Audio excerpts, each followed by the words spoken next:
What's going on, guys? So about a year and a half ago, I did a video comparing resistance bands versus free weights. And now after a year and a half of training exclusively with resistance bands, so no free weights, no machines, no gym, only resistance bands, I feel that I'm in a better position to go into more detail explaining the similarities and differences between resistance bands and free weights. Now, obviously one of the big questions is, can resistance bands create the same kind of results that you can get with free weights? And the answer is absolutely yes. So we're gonna dive into that right now. The first thing that I wanna do is jump into some of the details of how they're similar. So the first one that we have on the list here, got a couple things written out, is progressive resistance. So what does that mean? Well, we've all heard the term progressive overload. So what does progressive overload mean? Well, it means as we get stronger, we need to continue to challenge the muscles. We need to go ahead and we need to push harder or lift heavier. That's the simplest way of putting it. We need to lift heavier. So if I start off with 40-pound dumbbells on shoulder press, as I get stronger, I'm gonna move up to 45 pounds and then eventually 50 pounds. And hopefully I just keep getting stronger and stronger. Now with resistance bands, you can do the exact same thing. You can always go with heavier and heavier resistance. I think one of the common misconceptions though, is when you walk into a gym, you see a whole rack of dumbbells, starting with the smallest ones from 2 pounds or 5 pounds all the way up to 100+ pound dumbbells. And so a lot of people have the idea that you've got more options with dumbbells than you do with resistance bands, but that's not true. Even with 5 different levels of resistance bands, which is what I train with one that is an extra light to a light, a medium, a heavy, and the one that I just had, which is an extra heavy.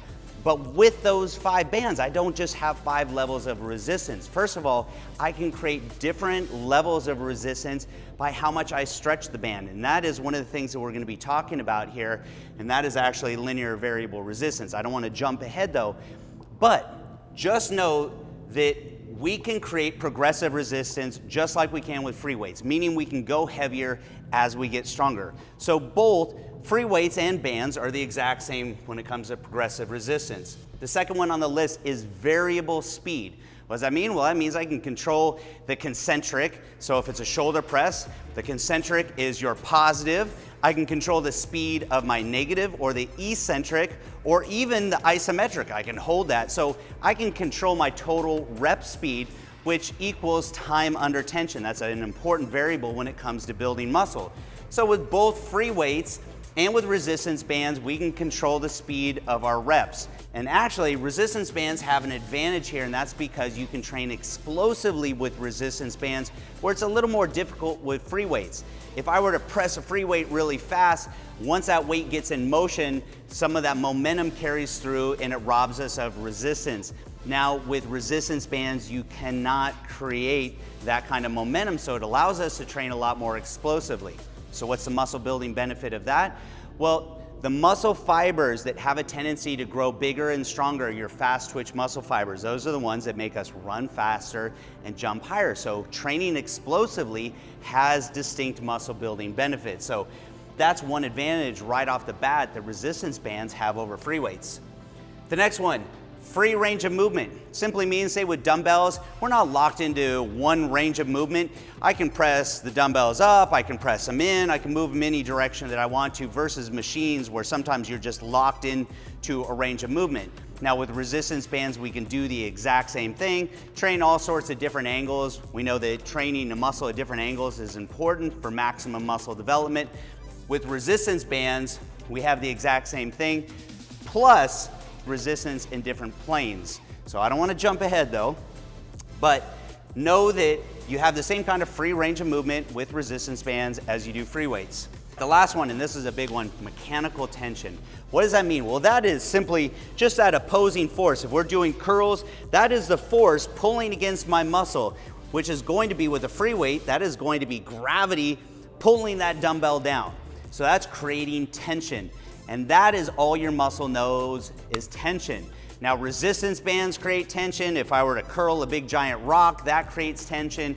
Your muscle doesn't know the difference. All it knows is tension.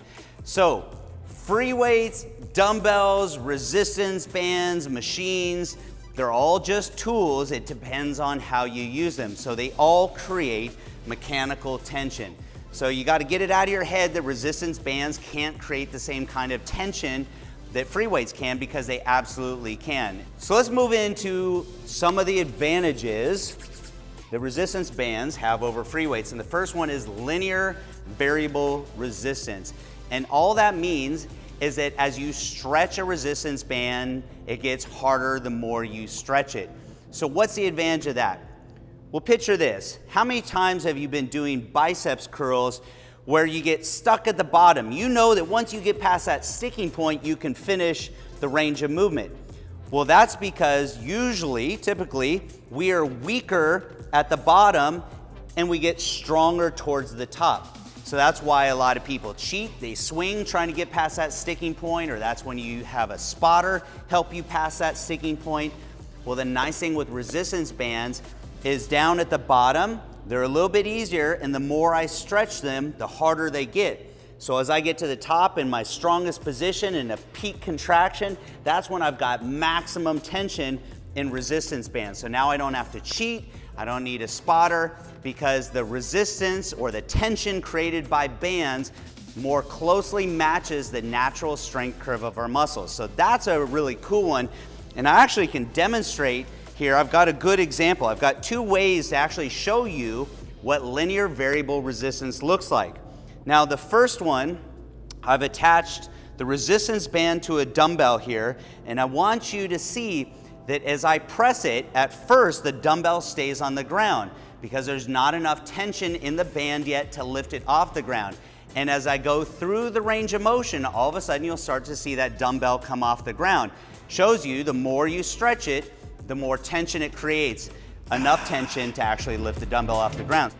So you can see as I got closer to the top of the range of motion where I'm in my strongest position, that's where I have maximum tension. Now I've got one more way to show you, and that's with a digital scale. So you can actually see that as I stretch that band, it's going to create more and more resistance. So I've got a strap on the scale that I'll put my foot through, and then we'll grab the band up top here and we'll do that same exact shoulder press. And you'll see that as I stretch it, you'll see the resistance go up.